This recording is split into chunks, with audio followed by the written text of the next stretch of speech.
Hi there, my name is Whitney Coop, and today I am going to be demonstrating for you another edition of a Try a Trade. So today we are going to be exploring our metalwork skills, which can be used in trades such as sheet metal, refrigeration, or even steam fitter, pipe fitter.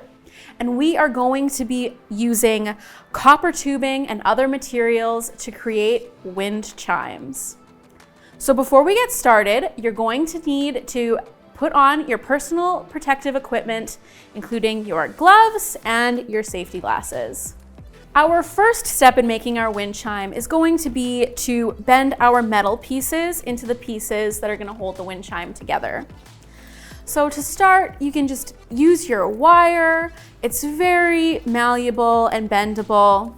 And what you can do is you can use your needle nose pliers to do some of the trickier bits, like bend these small curls or bend larger shapes. You can use the pipe to create the S shape or any other shapes that might be helpful to you, like that. And you can use a Sharpie to help make these smaller curls. There's no necessarily right or wrong way to create these shapes, and feel free to get creative and have fun with it and make the wind chime your own. To cut the wire pieces on your needle nose plier, right at the end here is the wire cutter, and you can go ahead and just put your wire in and give it a snip, and that's how you can cut your pieces away. You can follow the template provided to create the shapes, or maybe you can try to create new shapes.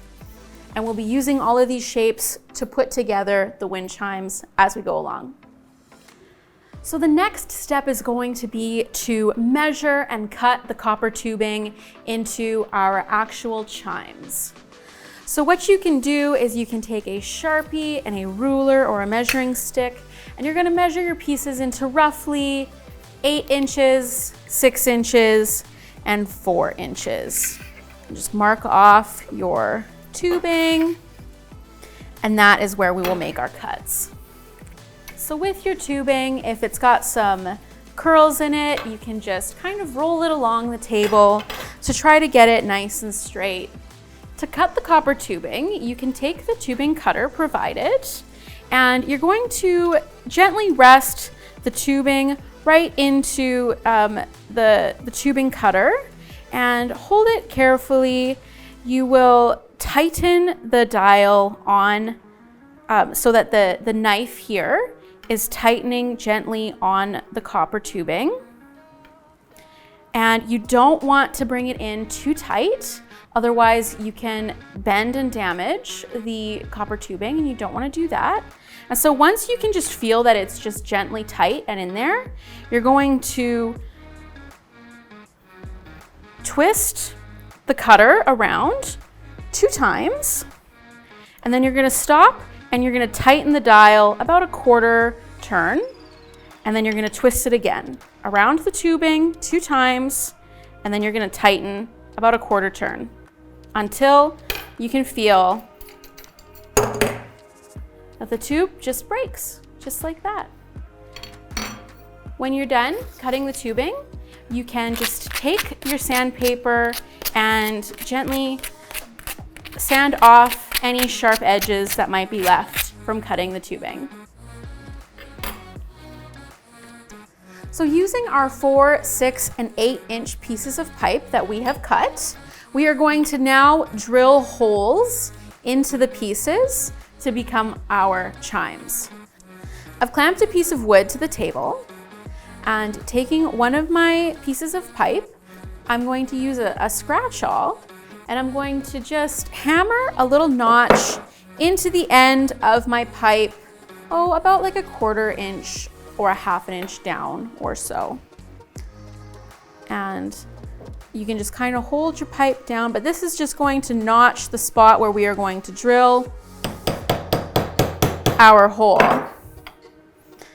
So to drill the hole, I find that the easiest thing to do actually is to hold your piece of pipe because clamping it just doesn't seem to grab it quite as good as it needs to be.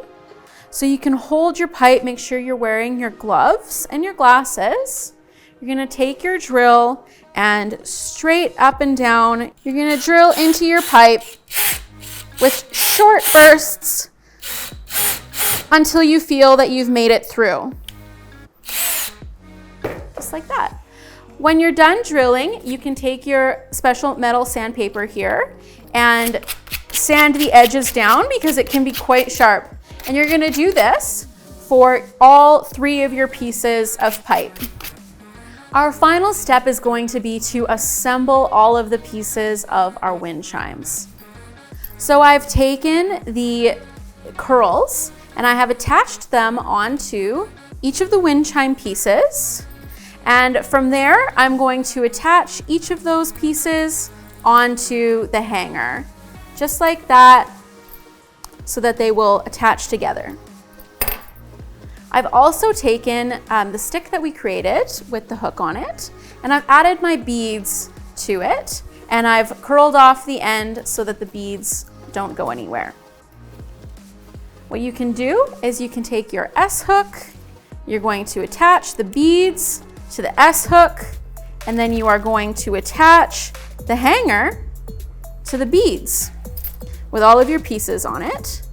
And then you are going to take each of these pieces that you used to connect, and you're going to tighten off all of the wire using your needle nose pliers so that none of the pieces come off.